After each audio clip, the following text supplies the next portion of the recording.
We all know how DLC works in the gaming industry nowadays. A game comes out, they release some expansions to keep you interested for a while longer, and then the next game comes out. Well, some of these developers didn't get the memo that told them that they had to make their DLC expansions interesting and engaging. Welcome everybody to Trending10, and today we're going to be counting down the top 10 biggest DLC ripoffs of all time. These are expansion packs that were overpriced, not substantial, or just plain lame for the buyer. And just to be clear, we won't be including microtransactions in this video. There are plenty of awful micro DLC systems in place that we can make an entire video on them, so we'll be restricting this video to full expansions. Ready? Let's get started. Number 10, The Elder Scrolls 4 Oblivion. This game is absolutely fantastic, but this expansion quickly became one of the most laughable and infamous awful uses of DLC ever. In 2006, a new item was added to the digital marketplace for the single-player RPG. For $2.50, you could get a new set of heavy armor for your horse. To add insult to injury, the armor was actually pretty counterproductive, as it slowed your horse's speed and actually made it easier to kill as opposed to protecting it. And to add even more insult to injury, when Oblivion was re-released in the Game of the Year edition, the horse armor DLC was not included, meaning that even more people were conned into buying it.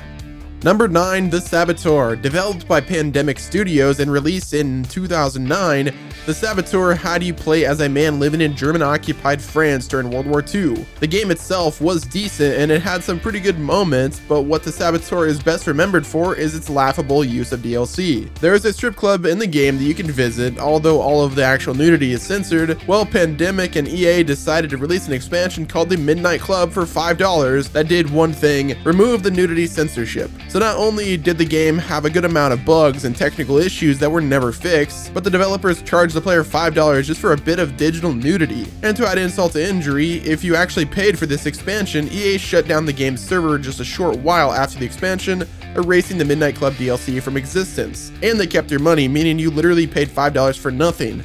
Number 8, Evolve. This game is just confusing to us over at Trending10.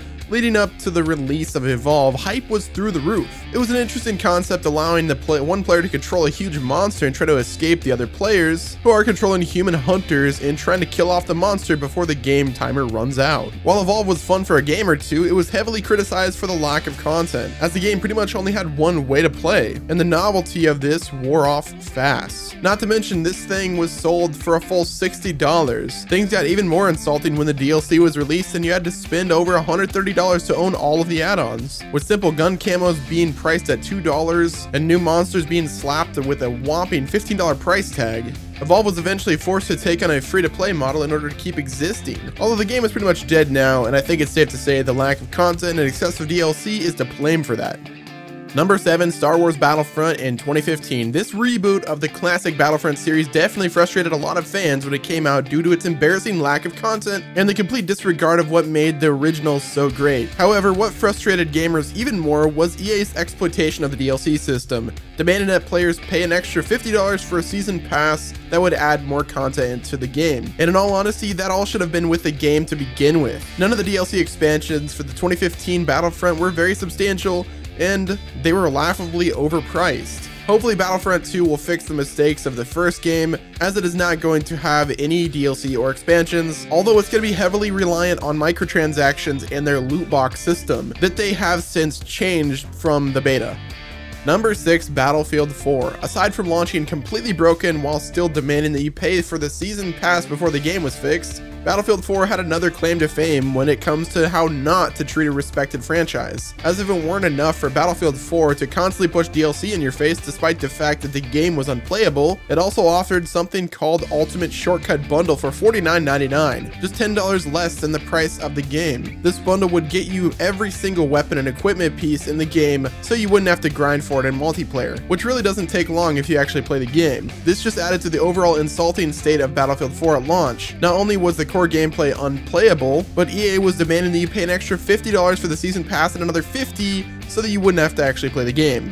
Number 5, The Sims 4. The Sims franchise has been running for years and years and years. Heck, the first game came out all the way back in the year 2000. Since then, EA has recognized what does and doesn't work in a Sims game, which makes this entry all the more frustrating and puzzling. When The Sims 4 launched in 2014, there was a shocking lack of content. There was hardly anything to do in the base game, and it was painfully obvious how this was due to EA ripping content out of the game to packaging it into the DLC expansion packs. Now, expansion packs are nothing new with The Sims. Pretty much every game in the series has had them, however, they were never this bad. Even with all of the expansion packs downloaded, The Sims 4 still had less content than the base game of The Sims 2 and 3. What a freaking shame. Number 4, Destiny. When the first Destiny launched, it was extremely lacking in content. While Bungie assured players that they would be adding more content to the game and making it more substantial in the future, the expansions were all pretty lackluster. That is, until The Taken King was released, which changed many of the core mechanics of the game and greatly improved upon what many were criticizing. For what it's worth, The Taken King was a great expansion, and it is one of the main reasons Destiny was able to make a comeback after its launch. However, whenever you get into the actual details of this expansion, it quickly becomes frustrating for those who played since launch. The base game took $60 out of your pocket, and the season pass took even more. This wouldn't be a big deal if The Taken King was included with that season pass, but it wasn't. If you wanted to get The Taken King, you would have to fork over another $40 to Bungie and Activision. But what if you didn't want The Taken King? Well, if you're a Destiny player who didn't get the new expansion, the game started locking out certain modes, essentially punishing you for not giving them more money. While The Taken King was a good expansion, the way that it was handled by Activision was extremely unprofessional and way too demanding for more money.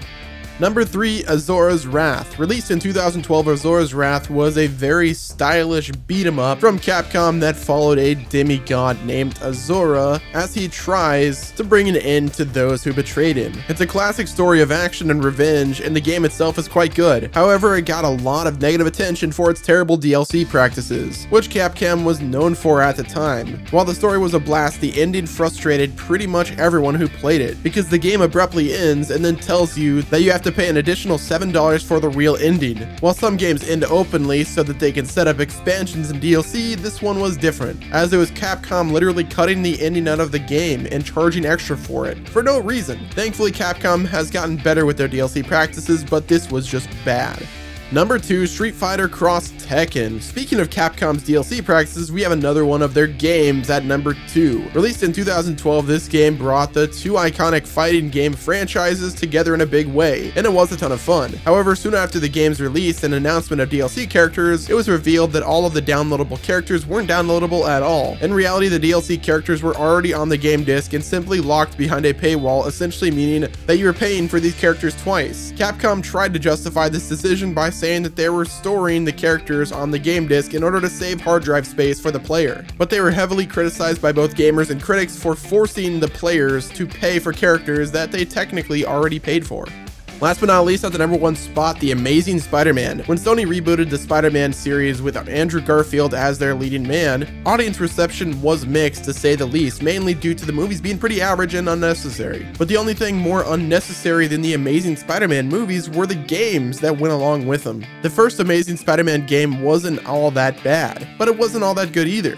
It also didn't help the game's case that it was full of what was, in our opinion, the most pointless expansion in gaming history. When you're swinging around town, you could take out your phone to call people or play little mobile games, but you can actually use real-world money to buy additional mini-games for your phone inside of the game that you already paid $60 for, meaning that you could fork over some extra cash to get an in-game knockoff version of Snake or Centipede, when you could just pull out your real phone and get a knockoff version of Snake or Centipede for free. Yeah, no thanks. That's all for this video, guys. Let us know what you thought of it in the comment section below. Hit the like button, subscribe to the channel, and don't forget to check out our sponsors in the description. And until next time, this has been Nemo from Trending10, and I'll talk to you guys on the next video.